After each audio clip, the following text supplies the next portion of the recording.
Continuamos con la clase de estructura celular. Nos habíamos quedado en las funciones de las mitocondrias. Recapitulando, participa en la producción de energía, en la termogénesis, origina radicales libres, está involucrada en la muerte celular programada, también conocida como apoptosis, y la homeostasis del calcio. Bueno, de aquí pasamos al retículo endoplásmico, también llamado endoplasmático, es lo mismo, ¿de acuerdo? Vamos a ver que hay dos tipos, el rugoso y el liso. El retículo endoplásmico rugoso es un grupo de cisternas aplanadas que se conectan entre sí mediante túbulos. Recibe el nombre de rugoso debido a que tiene adheridos en su estructura a los ribosomas, de los cuales ya habíamos hablado, que participan en la síntesis proteica. Se encuentra principalmente desarrollado en células que son secretoras de proteínas, ¿sí? Su función principal es la síntesis y almacén de proteína. Y también puede participar en reacciones de glucosilación proteica. Eso quiere decir que se pueden agregar residuos de azúcar a una proteína. Pero su principal función es sintetizar proteína, ¿de acuerdo? Por lo contrario, el liso tiene una estructura con un aspecto más tubular y carece de ribosomas, de ahí el nombre de liso. Y este va a estar mejor desarrollado en células secretoras de hormonas esteroideas, es decir, en células que principalmente participan en la secreción de grasa, fosfolípidos, colesterol, hormonas, como bien mencionamos. Entonces su principal función va a ser la síntesis de lípidos. No olviden ese contraste, es muy importante. Retículo endoplásmico rugoso, síntesis de proteína. Retículo endoplásmico liso, síntesis de lípidos, de grasa. También participa en la contracción muscular, en el proceso de liberación del calcio. La contracción muscular, un proceso muy interesante en biología. En procesos de detoxificación, es decir, eliminación de sustancias tóxicas. Es por ello que el retículo endoplásmico liso lo vamos a encontrar también muy desarrollado en los hepatocitos, en las células del hígado. Una función importante del hígado es la detoxificación. Y también participa en la liberación de glucosa. A nivel metabólico, está relacionado con la degradación del glucógeno, un azúcar más complejo, un polisacárido que cuando se fragmenta, cuando se rompe, permite liberar glucosa. Entonces, muy importante las diferencias entre el liso y el rugoso. Luego tenemos el aparato o complejo de Golgi. Este va a ser una serie de pilas en forma de cisternas aplanadas que se conectan por túbulos y vesículas. Se localiza muy cerca del núcleo, alrededor de una estructura que vamos a llamar centrosoma, que es básicamente un orgánulo a nivel citoplásmico, del cual van a surgir microtúbulos, que hemos mencionado anteriormente. Tiene diversas funciones. Es el principal modificador, eso grábenselo muy bien. Mientras que el retículo sintetiza, forma, el aparato de Golgi modifica, ¿de acuerdo? Como que la estructura se empieza a realizar en el retículo y cuando pasa a Golgi, aquí se le hacen sus modificaciones, ¿de acuerdo? Modifica entonces biomoléculas, lípidos, proteínas, cuando se han sintetizado ya previamente en el retículo. Participa en diversas reacciones, en procesos de glicosilación, que se relaciona desde luego con azúcar, fosforilación, sulfatación y también en reacciones de proteólisis, es decir, de degradación proteínica. Es un importante sintetizador de la membrana celular. Una de las funciones principales que tiene es que forma otros organelos, otras estructuras llamadas lisosomas, que igual vamos a ver hoy. Se encarga de modificar, distribuir, empaquetar y entregar enzimas a los lisosomas. Las enzimas son proteínas con propiedades catalíticas, es decir, van a acelerar reacciones químicas. También almacena proteínas, entre otros compuestos que son sintetizados, como bien dijimos, previamente en el retículo. Entonces el complejo de Golgi va a tener una serie de funciones importantes, principalmente relacionadas con la modificación. Como vemos igual aquí en la imagen, secreta unas esferas que son de transporte. Hay muchos tipos, pero en general las vamos a llamar vesículas. Estas vesículas son importantes para el transporte intracelular. Ese transporte intracelular también se le conoce como transporte endomembrana, ¿de acuerdo? Porque ocurre en el interior de la célula. Cuando hablemos de transporte, vamos a ver que el transporte puede ser transmembranal, cuando se da a nivel de la membrana plasmática, o endomembranal, cuando se da en la parte interna de la célula. Aquí podemos ver el centrosoma, del cual salen microtúbulos, que son parte del citoesqueleto, y pues esto va a permitir un ordenamiento y una estabilidad de los complejos de Golgi. Y aquí vemos las estructuras de la célula que participan en este transporte endomembranal. El núcleo, pues recuerden que almacena información genética donde están las instrucciones que van a ser importantes para la síntesis de proteína, ¿sí? Se da el proceso de replicación, transcripción. Esa información va a permitir la conversión de proteínas.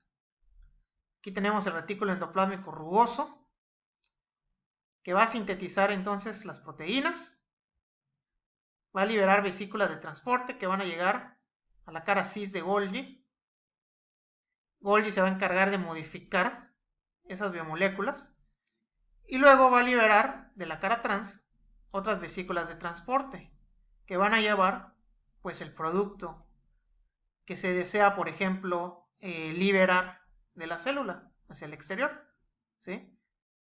Todo esto tiene que pasar en este proceso de transporte endomembranas, ¿sí? Es un ejemplo, pero la secuencia es núcleo, retículo, aparato de Golgi, membrana plasmática, ¿de acuerdo? Bueno, y estos lisosomas, ¿qué son? Como bien mencionamos, son fabricados por el aparato de Golgi y son vesículas, pero son vesículas especializadas, ¿sí? Son estructuras esféricas que van a contener enzimas digestivas. Repito, las enzimas son proteínas con propiedades catalíticas. Los lisosomas tienen principalmente hidrolasas, enzimas que van a permitir la degradación de biomoléculas. Los lisosomas se van a encargar entonces de digerir macromoléculas y partes celulares viejas. Si hacemos la analogía con una fábrica, pues estos básicamente son los que se encargan de limpiar a la célula, ¿de acuerdo? Lisosomas, y hay muchos tipos, pero eso ya es hablar a mayor profundidad. Son organelos, como pueden ver, también membranosos, están rodeados por membrana. De ahí tenemos los peroxisomas. Estas también son vesículas ovoides, que los vamos a encontrar en células eucariotas. Tienen una membrana simple y también tienen enzimas. Pero ¿cuál es la diferencia? La función de un peroxisoma va a ser la detoxificación. ¿Por qué? Porque producen una enzima llamada catalasa. Grábenselo muy bien, catalasa. Esta catalasa se encarga de descomponer el peróxido de hidrógeno en oxígeno, como bien vemos aquí en la reacción. Si este peróxido se empieza a acumular en nuestras células en grandes cantidades, va a ser tóxico. Entonces, los peroxisomas se van a encargar de destoxificarnos, eliminando ese peróxido y transformándolo en productos que no sean dañinos, como es oxígeno y agua. ¿De acuerdo? La principal enzima que contienen, repito, es la catalasa. Luego tenemos a la pared celular. Estructura muy interesante. Esta es una capa rígida que va a estar externa a la membrana plasmática, pero no en todos los organismos. Por ejemplo, nosotros los seres humanos, los animales carecen de pared celular, pero se va a encontrar en las plantas, en los hongos, en las algas y en procariotas, es decir, las bacterias, ¿sí? Dentro de sus funciones, desde luego, la principal va a ser la protección, le va a dar rigidez a la célula, Y también va a ser un mediador importante con el entorno celular. Va a darle una estructura, va a definir, va a dar un sostén, un soporte. Lo que varía es su componente dependiendo del organismo. Por ejemplo, en las plantas vamos a encontrar que está constituido principalmente por celulosa, en los hongos por quitina y en las bacterias por peptidoglucano. Entonces la diferencia va a ser el contenido. Y recuerden que los animales carecen de la pared. Luego tenemos las vacuolas. Las vacuolas son organelos en forma de saco, como podemos ver aquí. Estas vacuolas se llenan de líquido, normalmente es agua. Tienen una membrana que vamos a llamar tonoplasto o membrana vacuolar. Y entonces su principal función pues va a ser almacén. ¿Y qué almacenan? Principalmente agua. Lo vamos a encontrar sobre todo en plantas y hongos. Dominan en el reino vegetal. En algunas fuentes van a encontrar que hay vacuolas a nivel de los animales, pero pues estas vacuolas yo prefiero llamarlas vesículas, ¿de acuerdo? Que pueden almacenar diversas sustancias. Pero la gran vacuola en sí la vamos a encontrar en plantas principalmente, ¿de acuerdo? Es una gran vacuola que suele ser central y que también entonces almacena agua, ¿sí? Esa es su principal función. Luego tenemos los plástidos. Estos son propios de plantas y algas. Por lo tanto, propios en sí de células eucariotas también, ¿sí? Pero plantas y algas van a tener presentes estos plástidos.